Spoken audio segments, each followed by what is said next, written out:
High School Playbook starts now. Those are the two helmets right there. Welcome to the High School Playbook Show. I'm Del Rogers. 29 Sac Joaquin section playoff games took place this week, with most of the winners tonight heading to their semifinals round in their respective section division.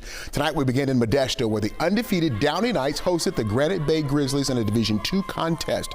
The Downey Knights, they played like an undefeated team. The Grizzlies defenders, they blow the coverage, leaving Gavin Garcia wide open for the easy catch and 60-yard touchdown pass from Connor Studdard for Downey. But Granite Bay may have been the 6th seed, but they didn't play like it tonight against the 3 seed. McCade Long finds one of his favorite receivers, Joseph Catalixio.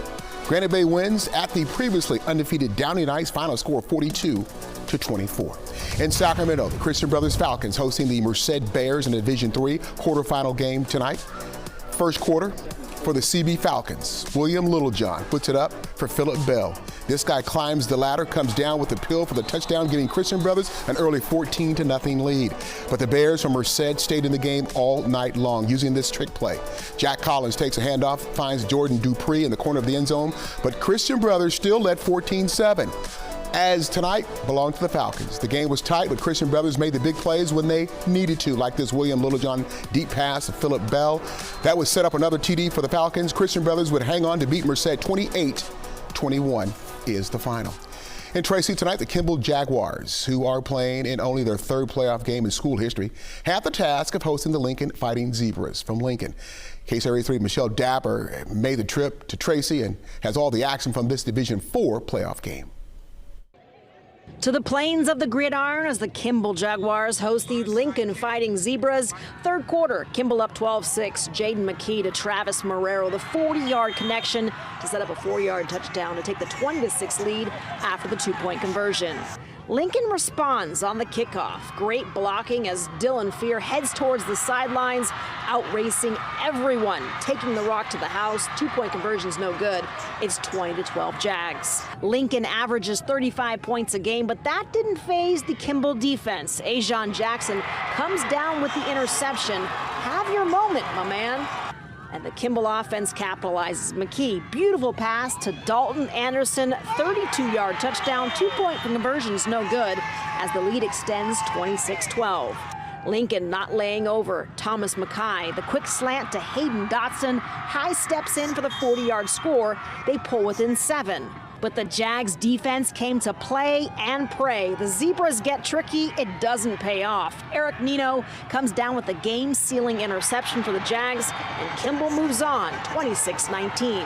I just want to make a statement, and I just seen it all play out, and I just knew it was coming to me. I knew I was going to get the pick. I tell my guys, you know, football is life. Things are going to happen. You're going to lose family members. We lost some guys on the field tonight, and we responded. We had our brothers back. We just played for them. You know, our line went hard, our running backs played hard, our receivers blocked hard, and, you know, we got the job done. So it's on to the Division IV section semis against top-seeded Vanden next week. In Tracy, Michelle Dapper for High School Playbook. Good stuff out there, Michelle, tonight. Thank you. In Houston this evening, the 12 Bridges Raging Rhinos from Lincoln made the 110-mile trip down Highway 99 to face the Houston Huskies. Now, the Huskies facing a 12 Bridges team that won their first ever playoff game in school history last week. And this week, it looked good early, with Houston looking to take the charge. But their quarterback lets one fly. Nathan Crawford steps in front and intercepts the pass, and Nathan Crawford right there works the ball down the sideline and then cuts back into the end zone to complete his 70-yard pick six for 12 Bridges. But this game needed 2 overtimes to find a winner. Liam Bridgeford will not go down. Check out number 44. Plows through everybody that's trying to tackle him. 60 yards later, Bridgeford is in the end zone. Houston, they win in double overtime tonight, 35-34. Central Catholic and the Monterey Trail Mustangs are in the Division I this year, but last season they played for the Division II championship with Central Catholic taking the crown. So tonight, Monterey Trail hosting the CC Raiders and looking for some payback. But tonight wasn't the night for Monterey Trail. The boys from Modesto took control and never gave it back. Tyler Jacklick takes a handoff right up the middle for a Raiders touchdown. Later in the quarter, with Monterey Trail down 42-7, Central Catholic kicks off. Ali Collier takes a kickoff and then begins to weave his way through traffic, making would-be tacklers miss as Ali Collier takes it back to the house for Mustangs, sticking a ball in the end zone. But Central Catholic has one heck of a running back in Tyler Jacklick. Watch this guy not be denied. The CC Raiders win big against Monterey Trail tonight, 56-29.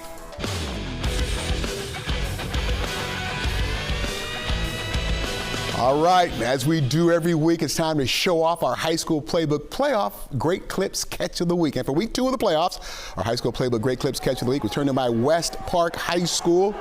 DeVell Barksdale throws it up top and down the sideline. It's a sprint, and Julian Nuala, he comes down with a catch at the 1 as Julian Nuala turns in our KSRA 3 Great Clips Catch of the Week.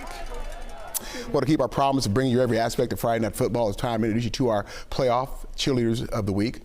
It's the 21-member varsity cheerleaders from West Park High School. There they are in Roseville.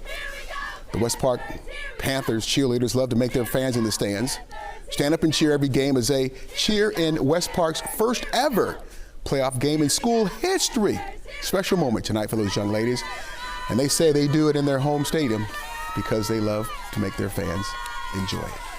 That does it for the first half of the High School Playbook Show. Coming up after a quick commercial break, I've got our Fan of the Week plus our Epic Chevrolet Game of the Week. But for now, it's time to meet our High School Playbook Playoff Game Officials of the Week. 6-person varsity crew. The crew chief in the white cap is Jim McHugh. Jim has refereed high school football games for 42 years when he's not throwing his flag. Jim is doing nothing because he's retired.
Time now to introduce you to our High School Playbook Fan of the Week, Sahib Gill. You're the Fan of the Week, buddy. West Park all the way, baby. Go Panthers. What did he say? It was loud, whatever it was. Welcome back to the second half of the High School Playbook Show. I'm Del Rogers. Our Playbook Epic Chevrolet Game of the Week took place in Roseville tonight. The Nevada Union Miners is the 11th seed that had an upset victory last week, while the West Park Panthers, they come in playing in their first ever playoff game in school history. They had a bye during the opening week last week. On their opening drive, West Park used their air attack to light up the scoreboard. DeVell Barksdale lays it up. Ryan Sisson is there. That's a 37-yard Panthers touchdown. Later in the first quarter, West Park would extend their lead. DeVell Barksdale and Ryan Sisson hook up again. This time, it's a 27-yard scoring play for the Panthers. And then just before halftime, NU finally got on the scoreboard. Maddox Graves lays it up for Andrew Webster, who keeps his concentration after the ball is tipped. That's a 45-yard touchdown for the Nevada Union Miners. Time now for a halftime update. To help me out is Linda Vargas. She is one of the cheerleaders for West Park High School. Linda, what do we got? Hey everyone, we're here at West Park High School. We're leading 38-7, and we're about to take that dub at the end of the game, so make sure you keep your eye open for that. Let's go Panthers! And in the second half, Nevada Union kept battling back as their 6'4" quarterback, Maddox Graves, picks up the first down to keep the chains moving. They would eventually find the end zone. But West Park, the Panthers defense, they showed up tonight, played big, made big plays. Caleb Peck comes up with the interception for West Park as the Panthers, they win their first ever playoff game in school history. Final score, 48-28 over Nevada Union. We started really strong, played really well in the first half. We were able to play everybody in the second half. Score doesn't indicate how we played tonight. It was a good night for us. No, this is my family. I got a long story. Don't a lot of people know this is my family. This is who I play for. This is who's on my back. I just love these guys. This is everything I do. I love football. Oh my God, it feels so good to see all of our hard work and dedication pay off on a great night. First ever win in school, first ever playoff win in school history. We setting records, baby. We just gotta keep this train rolling.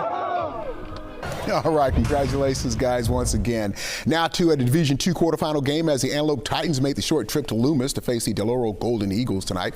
Antelope struggled most of the night, but they did turn in a few good plays like this 55-yard touchdown pass from Josiah Bateman to a sprinting Trayvon Watson for an Antelope Titans touchdown. But the Del Oro Golden Eagles, they were in control all night long. Number 32 for Golden Eagles finds the zone from 10 yards out right there. He wasn't going to be stopped. Plus, Del Oro controlled the airways. Check out this bomb by Caden Pennick to the all-alone Tommy Poe in the end zone. Del Oro is headed to the Division II semifinals section game after ambushing Antelope. Final score tonight, 46-26. Back to a Division I playoff game. The Elk Grove Thundering Herd is in the second round for the fourth straight year, but they had to travel to face the Oak Ridge Trojans. The Trojans, who missed the playoffs last season, earned a first round playoff bye this year. First quarter tonight with Elk Grove trailing, they would finally get on the scoreboard. Wayshawn Parker takes the pitch, and after making a hard cut to get upfield, Parker packs it 57 yards into the end zone. But Oak Ridge led 30-7 at the halftime intermission. Number one is only a junior. Second half, Oak Ridge Trojans would continue to dominate. Maddox Berea put the pass right on the fingertips of Sebastian Sutton, who makes a great touchdown catch. Oak Ridge Trojans are headed to the Division I section semifinals after taking down the Elk Grove Thundering Herd. Final score tonight, 37-14. Now, it's time to stop the highlights, bring in the band as we do every week. It's time to listen to the High School Playbook Playoff Band of the Week. This week is the 55-member marching band. They are under the direction of band director Patrick Niff. Hit it! 1, 2, ready, out!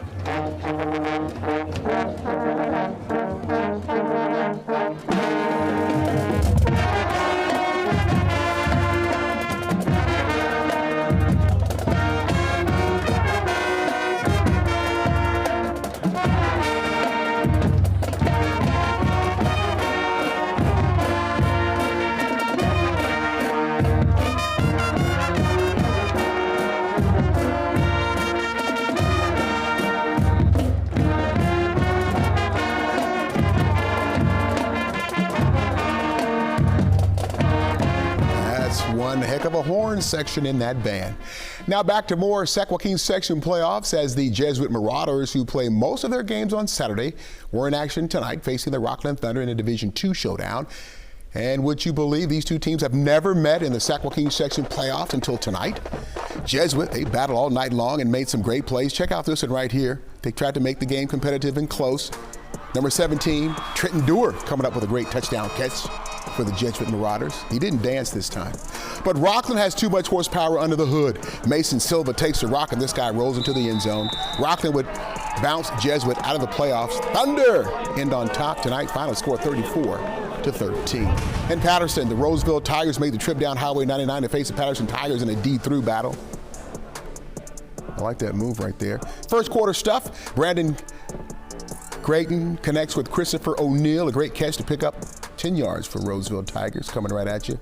For Patterson, the handoff to Lolo Motelli right here. He finds a gaping hole. That guy goes 18 yards down to the 5-yard line, where Motelli would finish the job with a touchdown for the Patterson Tigers and a 7-0 lead. Now back to Roseville. Brandon Creighton serves up the deep ball. Joel Bradley is there to gobble it down. It's a 48-yard touchdown, but Patterson Tigers, they would come back to win this one, defeating Roseville. Final score 56-34. Well, that's it for the second week of the section playoffs. For Michelle Dapper and the rest of our high school playbook crew, I'm Dale Rogers. We'll see you back here next Friday night for the semifinals of the Sac Joaquin section postseason.